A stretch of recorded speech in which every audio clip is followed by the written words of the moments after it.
Hi, welcome back. You're listening to 710 Radio, 22.9 Moth, Denver, Colorado. And this is Kimberly Matteo with Kingdom of Healing.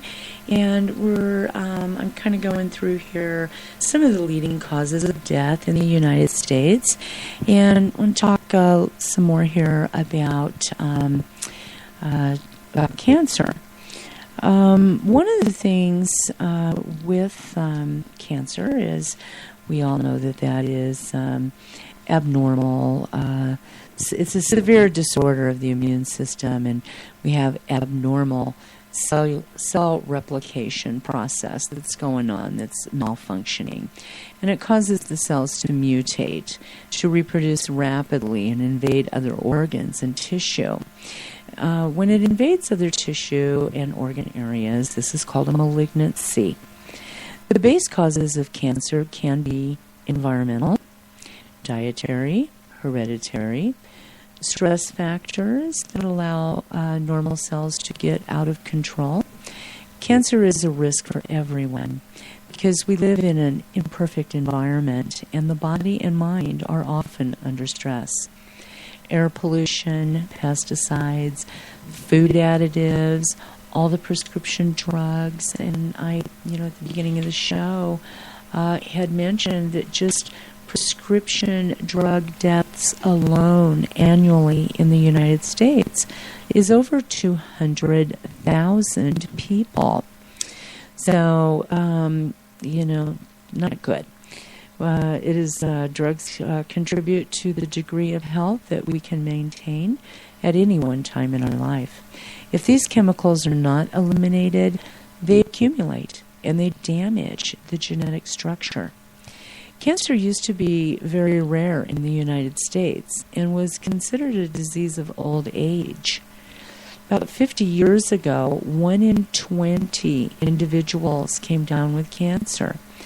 Now it's estimated that it's 1 in 3 individuals are expected to get cancer during their lifetime.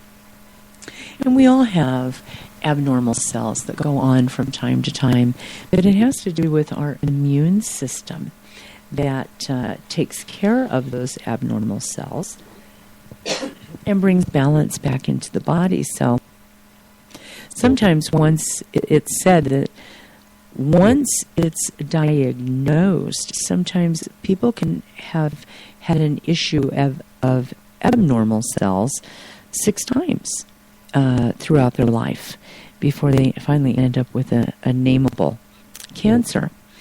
And so, cancer is found in all ages nowadays. We never used to hear about children with cancer, and we have an average of 50 children a day in the United States alone that are diagnosed daily with cancer, and we lose 7 children a day on the average to cancer in the United States alone.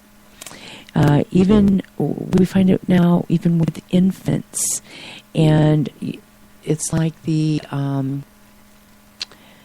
GMO foods, the agricultural chemicals, the pesticides.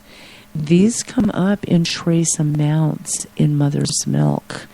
So if you're a mother out there breastfeeding, it's very, very important that you pay very strict attention to your diet and eat only organically. And, every time you sit down to nurse, you need to sit down with a glass of water or chlorophyll water, alfalfa added to that, raspberry, fenugreek, things like that help to enrich the milk and make the quality of the milk superior, and that will sustain the baby in between feedings, and the need very much for an organic diet. Factors that may contribute to this increase include our poor food quality in our country, the depletion of the nutrients in the soil, all of the food processing.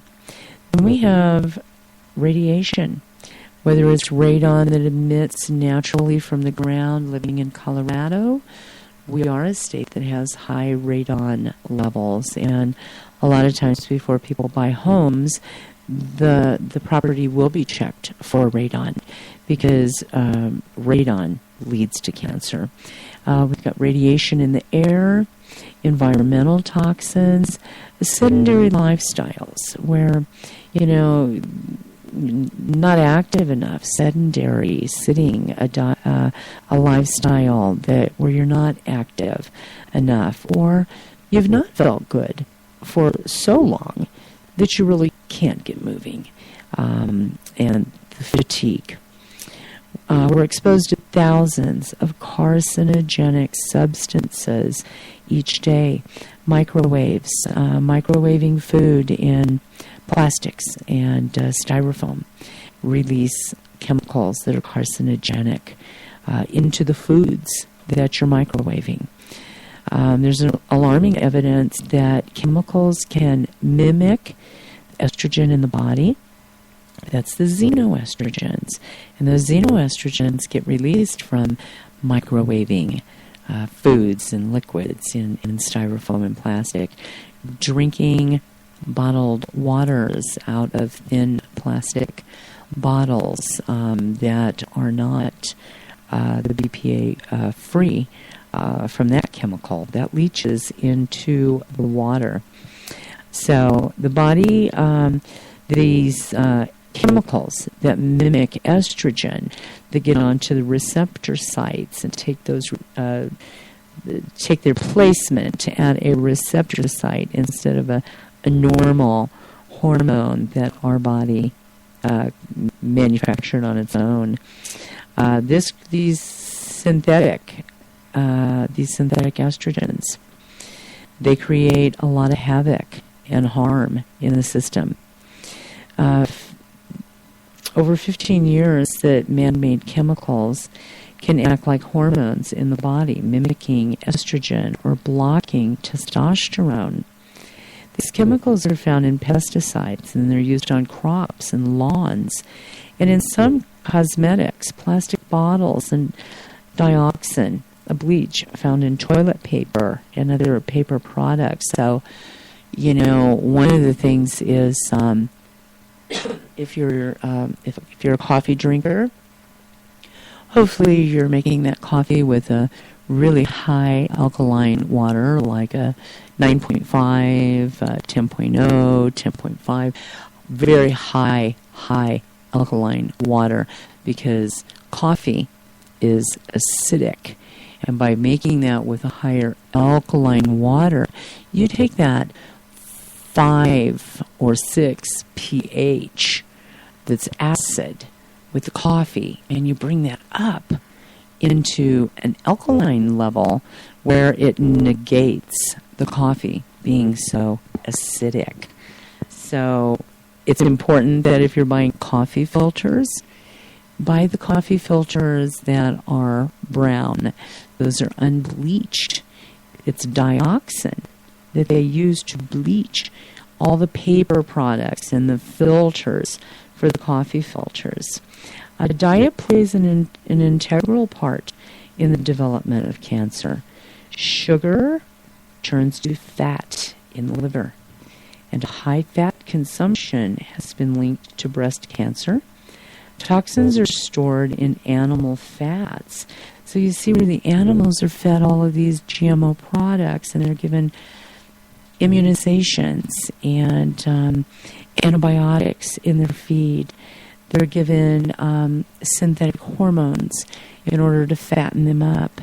And what ends up happening is when that animal then is consumed, our liver has to take care of trying to negate and move those toxins quickly out of the body. And sooner or later, the liver starts losing the battle with that. Toxins are stored in the animal fats, and women who consume a lot of dairy products and meats and eat very little fiber and vegetables are at the highest risk. It's amazing to me the amount of people that will just point blank tell me that they do not eat vegetables. They don't like vegetables. They don't eat them. What's nice nowadays is if you do juicing, there's plenty of vegetables that you can throw into juicing that you're not going to taste the broccoli. You're not going to taste the spinach. If you put too much kale in, you will, but 2 or 3 leaves of kale into that with, a third of a pineapple as a base, and it's amazing how smoothly that goes down. Since fat fat cells hold these toxins, and women's breasts are comprised mostly of fatty tissue. So toxins, including the bad estrogen, can accumulate there, raising your cancer risks. Children are more vulnerable to pesticide exposure than the older population. Their organs are developing, and their immune systems are not fully developed. Their bodies, due to their small size, they take in more chemicals per pound of body weight